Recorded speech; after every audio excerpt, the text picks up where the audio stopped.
Well, hey y'all, welcome back to Squatch TV. On this episode, I'm just gonna go over slicing a brisket. So my buddy brought me over a brisket and said, you cook it, you keep half, and you give me half. That's always a good deal in my book. So let's see, how did I cook it? I cooked it on the Green Mountain Grill. What I did is it was a 13 pound and I trimmed off about 3 pounds.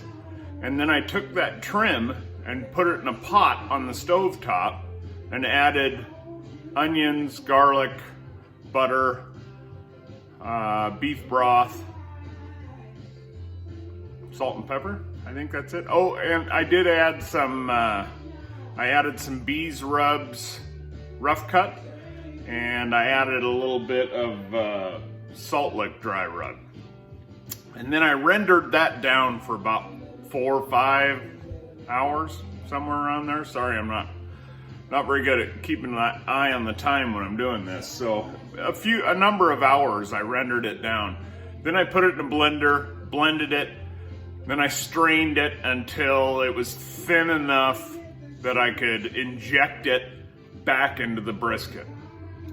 So that's what I did.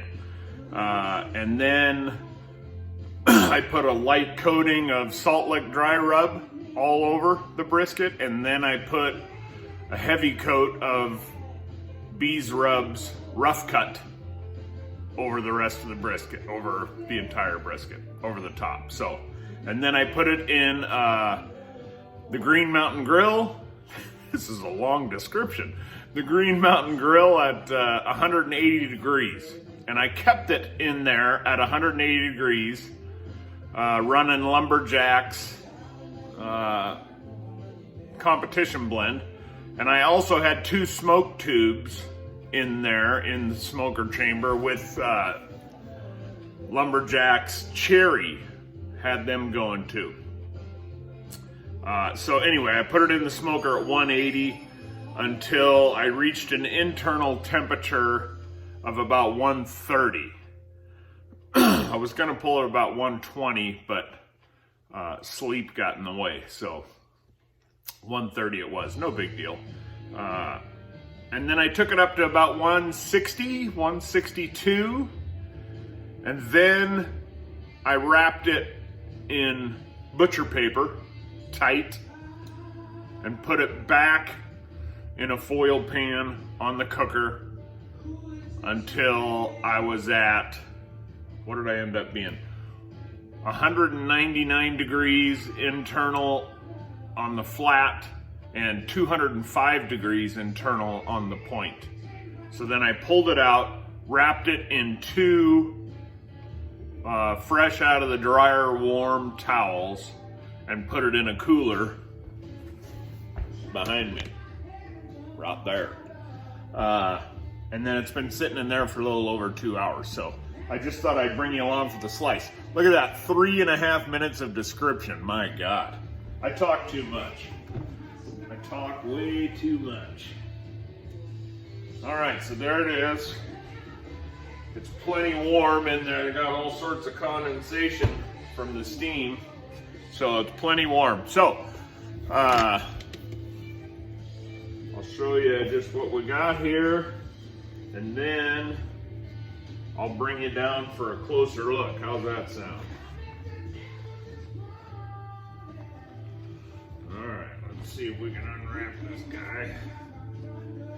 And there you go, and that's how it should look when you do it in butcher paper. Normally I don't wrap at all, but decided to wrap this time. So when you take it out, the butcher paper should be soaked, and hopefully it preserved my bark. So I'll bring you closer and we'll get to slicing. Hold on. Okay, here we go for the slice. We'll open this guy up.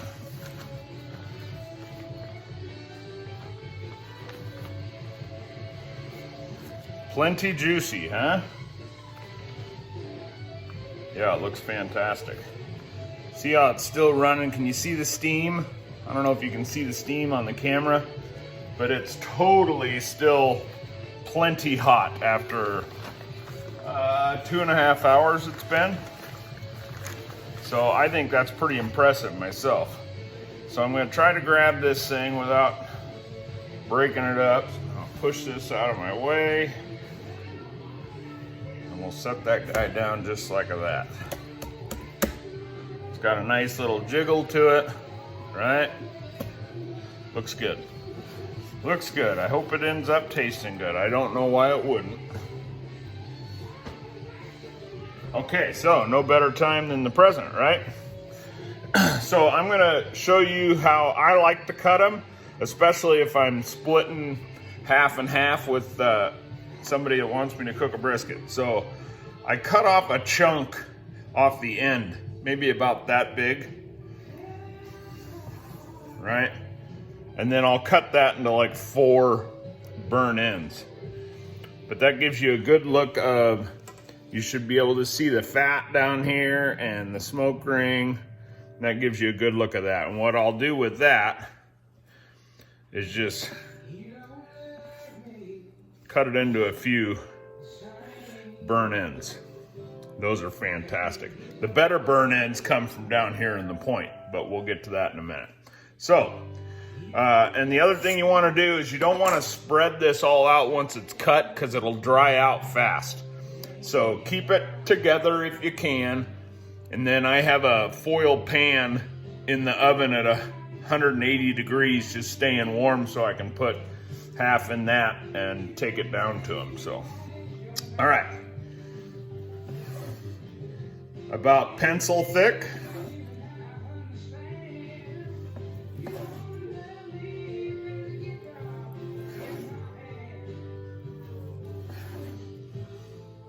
And the quicker you can do this, the warmer your brisket's gonna stay. You follow me? Especially by keeping it together.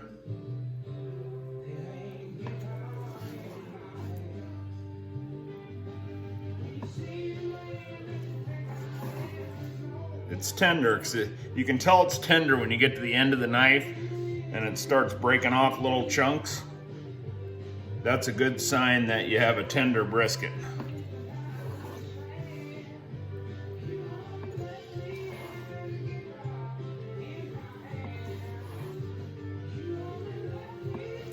Something about the slice, huh?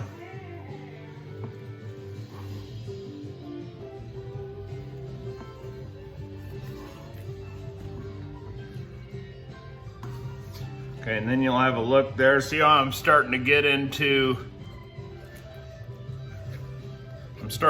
the point. You can see both muscles there and the fat in the middle. And if you squeeze it a little bit, you get all sorts of juice, but you don't want to do that too much because you want to keep that juice in the brisket. Okay, so that's where I'm going to stop, and then I'm going to consider this the point for the most part. So there's my flat. I'll move it right up there. There's a nice piece for you. Where are you at? There you are. Pull test. Pulls beautifully, almost under its own weight. So, looks fantastic. So then, what do we got here? We got our point left. So I'm gonna turn it 90 degrees. I'm gonna cut about 1 inch off the edge. Okay. We're gonna save that over here. And then I'm gonna cut 1 inch off of the other edge. And we'll save that over there too. Okay? And then you want to cut your point meat a little thicker. Like maybe a double pencil. And it should be more tender, falling apart, because that's where the majority of the fat still is in that point.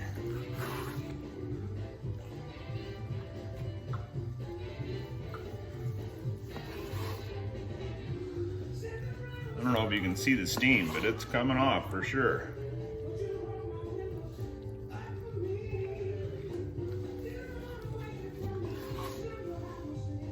It's also a little tougher to cut when it's super tender. Some might say it's too tender. I probably disagree. But that's the fun thing about barbecue. Everybody's got their own ways, their own tastes. I don't really consider a whole lot to be right or wrong.